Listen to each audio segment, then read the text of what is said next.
6 months postpartum with my beautiful baby boy, my first and only child. I've been with my fiancé, 26 years old, for 6 years. And now, I feel like I'm standing in the ruins of everything we built. Everything I thought was real. When I got pregnant, I started noticing him changing. He pulled away, not just physically, but emotionally too.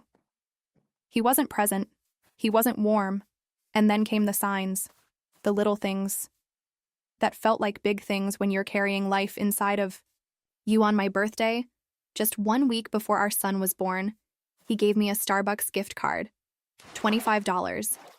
That was it. No dinner, no special moment, just a card. Like he'd picked it up on the way home and barely remembered the date. Then came my very first Mother's Day, a moment I'd dreamed of. He handed me a bouquet of dead flowers, ones he'd left in the garage overnight, without water. The card? It wasn't even meant for me. It was clearly something he picked up for his mom, not the mother of his own child, not me.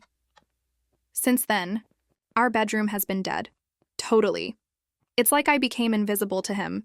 I know couples sometimes go through a roommate phase after having a baby, but this felt different.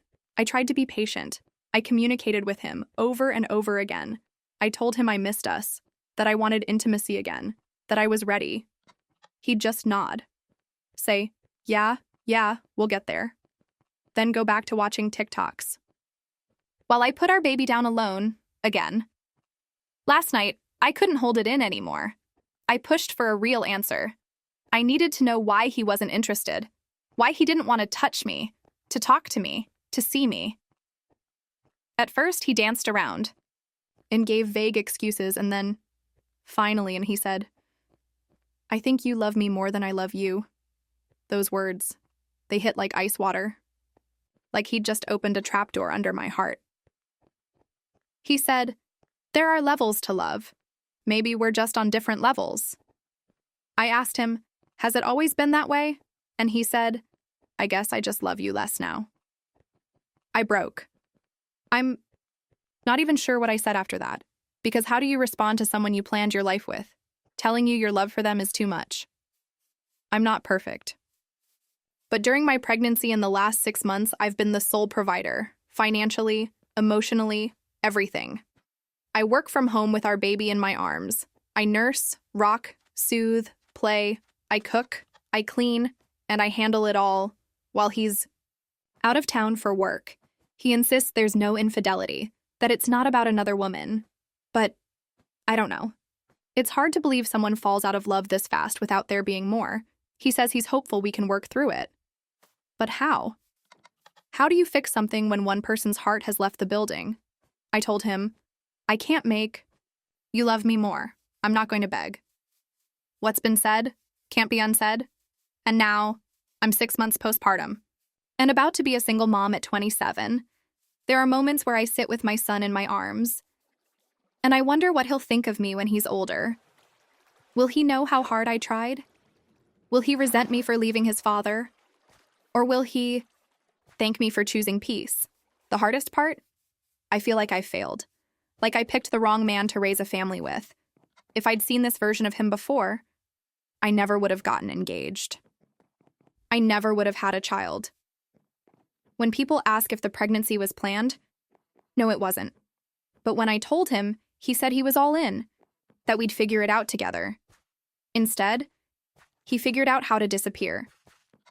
Now I live with my mom. She doesn't charge us rent. He lives here too, rent-free. And somehow, I'm still the one covering all the baby's expenses. He owns a business with his dad, but any profit they make, they blow it on new equipment, hotel stays, God knows what else.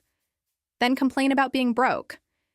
And yet, he's out of town for work. Always.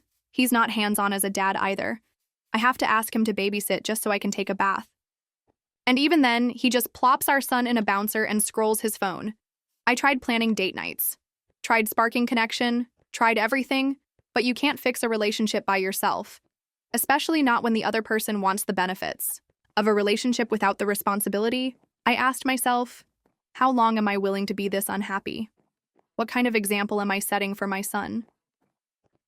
So last night, I ended it. After dinner, while our baby was napping, I asked him when he planned to move out. He was stunned, but I was done. Calm, clear, certain. He packed a bag. I asked him to stay somewhere else for the night. Tomorrow. He'll start moving his things out for good. I asked him if he felt this way when he proposed to me last August. And he said, "Yes, I've just been lying to myself. Can you imagine?" He proposed, had a baby with me. And deep down, he knew he didn't love me enough. 6 years. Gone. I don't know what triggered this. Was it the baby? The responsibility? Did he stop finding me attractive after pregnancy? Was there someone else? Maybe it's all of the above. Maybe I'll never know. And I've made peace with that. Because now, I'm free. I'm still the primary provider. That hasn't changed.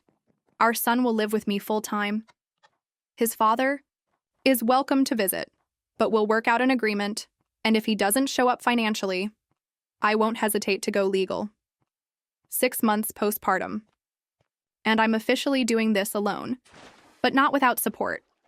My mom is here, and I've got strength I didn't even know I had. So wish me luck, because this is it. A fresh start, a new beginning. And I'll make damn sure my son grows up surrounded by real love, even if I'm the only one giving it.